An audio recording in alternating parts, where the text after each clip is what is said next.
Hope you enjoyed X Watching. This is Solomon Oz, giving my latest review on Assassination Classroom episode 20. Hey, like right now the situation for them is like very dire. And even after their assassination attempt on Kuro Sensei, their class E is in danger of dying from this mysterious poison virus that this mysterious group has infected them. If now they have to get now they have to defeat this group who get the vaccine for the virus. Otherwise, like half of Class E is going to die. Hey, they got into the first part. I mean, Bitch Sensei, like, hey, she's already distracting the lower people downstairs with her beauty and her talent with piano, while the rest go upstairs. They've already encountered some other guy. Like, apparently he was like their waiter, but he was like poisoning them. So basically. Then finally, finally this is the difficult part. This part's a little difficult. They come up against a pro. This bro is so strong. He has the ability to crush skulls and break glass with his bare hands. And the one who has to step up to fight this guy is the resident bad boy Karma Akuro. Now we all know that Karma. He's always been a bit of a stiff guy, like always been like headstrong, like basically quiet. But he's that kind of quiet that's also clever.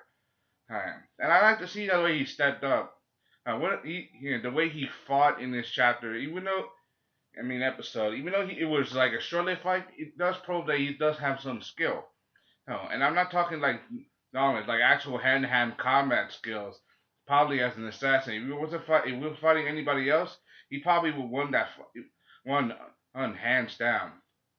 The thing is, he also seems to have this photographic memory. Their teacher, Mr. Karasuma, was performing, the dodging techniques, how to block an attack with a knife. Even though he didn't tell him that, he picked it up by watching him fight only once with the kids. So basically, he's a quick learner, and that's one of the things I note about this chapter. He's definitely one fighter. He's a fighter of a guy. And one of the best they have, and one guy not to be underestimated in combat. Yeah. However, he may be a bit of maybe a strong genius and one clever dude, but he's also a bit of a sadistic sociopath and a bit a narcissist. Not narcissist, but more sociopathic a little bit. Especially, I mean, hell, when this first got hit up, he dreamt about killing Kuro Sensei, and when Kuro Sensei shake the hand, his mate just and he had needles on him. That was like the first episode we got of this guy. Like, that dude was sick right from the start. And anyway, that's like the first half.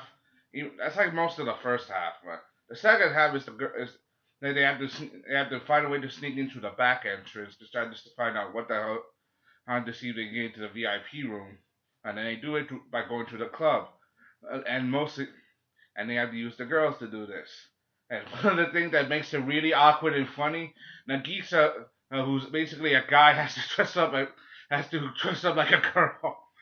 I'm like, it's funny in a way, hey, but it kind of works. But then it gets even more awkward, and this guy starts hitting on Nagisa. He does everything to try to get that, buy her drinks, even dances for her. It's funny, but you get the point. But you get the point of the situation. Like Nagisa, like thing. And even though the guy is trying hard to impress her, the guy is basically a bit of a softie. Like saying guys take it hard to act cool for girls and saying girls have it easy. I mean, you're talking to a guy dressed as a girl, so you understand. Anyway, it goes off while he's successful, and they saved his ass at the last minute because the guy who was hitting on the geese, he's like he gets in trouble and they saved his ass at the last minute. Not how? Not spoiling it. Anyway, they're very close to very close to achieving their goal, making their way to the VIP room.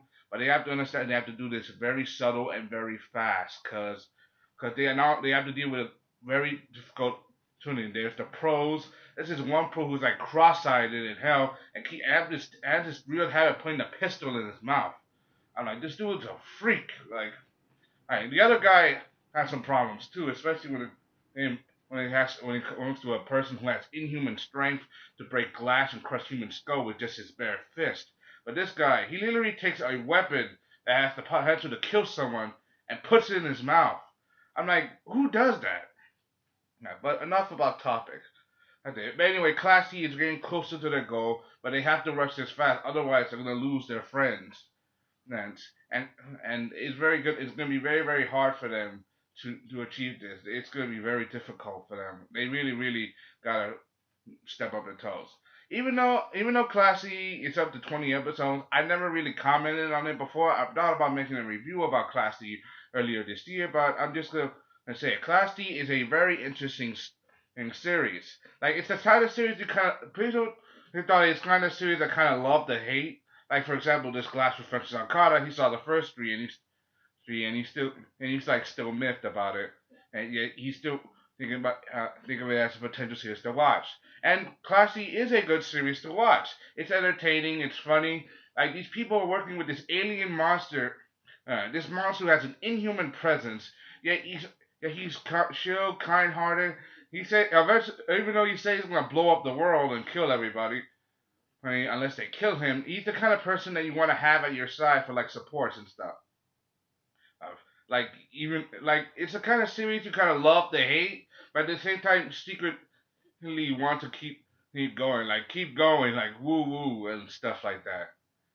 Especially the manga. I've read on the manga itself. Like I read the manga as well. The manga is like what over 120 chapters, and the anime just boosted the hype. Boosted the hype. If you guys haven't seen Assassination Classroom, then you guys are missing out on one hell of a series. So trust me. You should see my other friend. You see my friend Maname, and see my friends Maname and Pop Anime Comics. Their videos on the subjects are reach profound. You see for Neverworld, Classroom and Nakada. Definitely think if you want to hear more about Assassination Classroom, go on Funimation's YouTube channel and look up Double Talk. They have all the details from every anime. So basically, especially the Assassination Classroom, Death Parade, Parasite the Maximum, and also one of my particular favorites, Tokyo Ghoul. Hope you enjoyed this one. Comment, subscribe. Thank you. This is Son on Game and Lace review on Assassination Classroom. Definitely one of a fun series to watch. If you're missing out on it, then I'm sorry. Go ahead. Bye. Good.